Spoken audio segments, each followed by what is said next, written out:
Hey guys, Atlas here. I'm just at the end of the Doomsday Challenge, and I thought I would just do a little talk through for my setup. A lot of people are interested in trying to, kind of get into this a little bit. The team that a lot of people use is this one here. It's Quinn, Shane, Yumiko. Now, I know a lot of people that are going for the top of the leaderboard are going to use Star Hero, and that's fine. You can watch their videos, they do a great job. But for those of you who haven't really, pushed hard on Doomsday and you're just looking to kind of get your feet wet and a little bit easier team, this is the team for you. So I'll show you what I got here.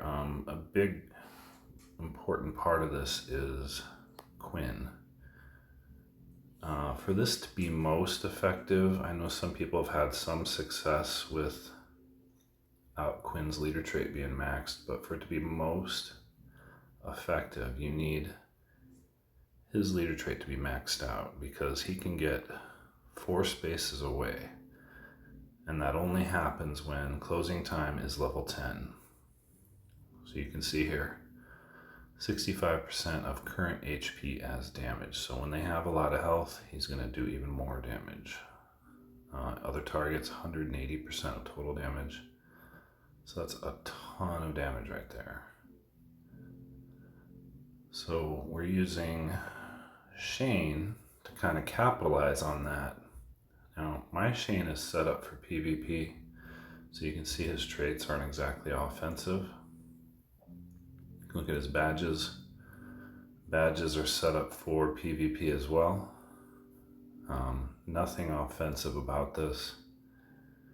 So I know a lot of people are hesitant. They set up their Shane for offensive traits because they're not using him for PvP because they want to use him for Doomsday. Well, here's my Shane set up for PvP, and I'm still using him for Doomsday. Okay, he is maxed out as well, so explosive bullets does big damage. I'm using a multi-shot launcher. We do want high-powered trait on that, and the only way to get that is to build it with it already there, because you cannot remodel a hunter weapon to get high-powered. It has to be on it when you get it, or when you build it.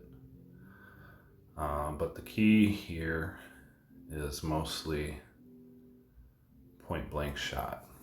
Point blank shot with anywhere within 4 or 5 spaces when it's at top rarity, you're going to do an additional amount of damage. So that combined with Quinn's leader trait, let me get this to shut here. That combined with Quinn's leader trait creates a deadly combo. I like first strike as well to make sure there's not body shots on peripheral walkers that you hit. The center target's never a body shot anyway, but first strike means none of your targets are a body shot if they have full health. Excuse me. Now I do have the they call this thing, it's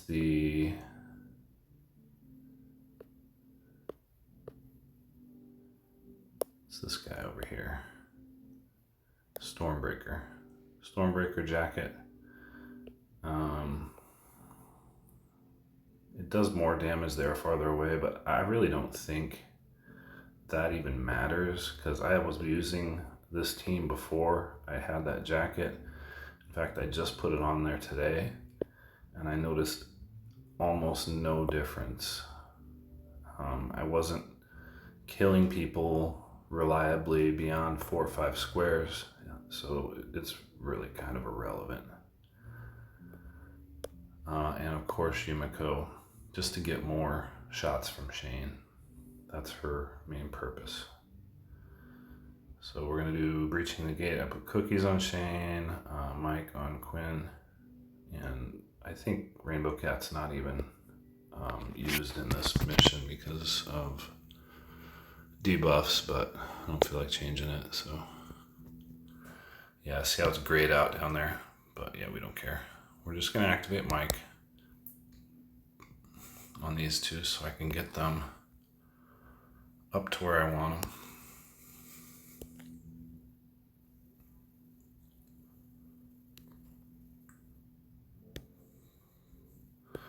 Now, me personally with this team, I like to use Quinn to grab the gate because he's not doing anything. So I'm gonna slide him over here and grab the gate. And then I'm just gonna put Shane up out of the way over here. All right, so now we're just gonna kill. You can see how effective this is. Remember, I don't have damage badges on Shane. I don't have crit damage badges on Shane. None of that. And these guys just fall like paper targets. I mean, look at what level they are. These guys are in high 90s.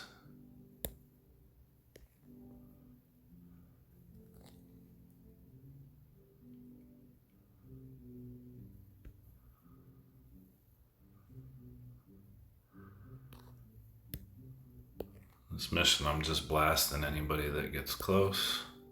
I try to, since Quinn's leader trait does most damage when they're 5 spaces away, I try and count 1, 2, 3, 4. You know, is that 4? Is that 5? I don't know. I try and keep them within 4 spaces.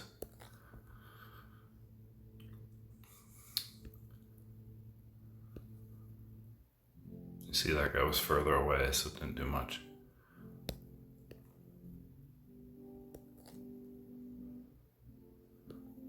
Alright, Quinn's going to be free next round, so I'm going to go ahead and move Shane down.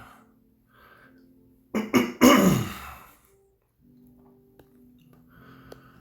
ahead and blast these guys. Now, sometimes that happens because we had a miss. What happened there is that Shane actually missed. It doesn't happen often, but it does happen sometimes.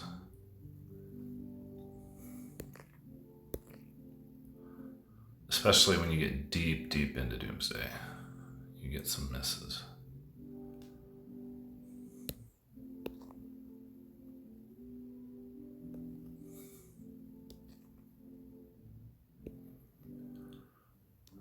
If I keep my guys at least 3, 4 spaces away, then the walkers can't reach them.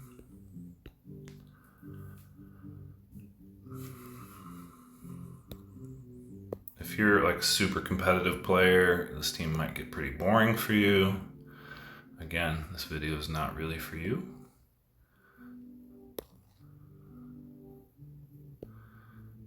But for the rest of you guys, you know, you just want to kill some stuff, blow some stuff up, maybe get some cool rewards. This is a kind of a fun team. Something to build toward. But yeah, that's how it works. Hope you enjoyed this video. If you have any questions, feel free to shoot me a message and have fun. GG.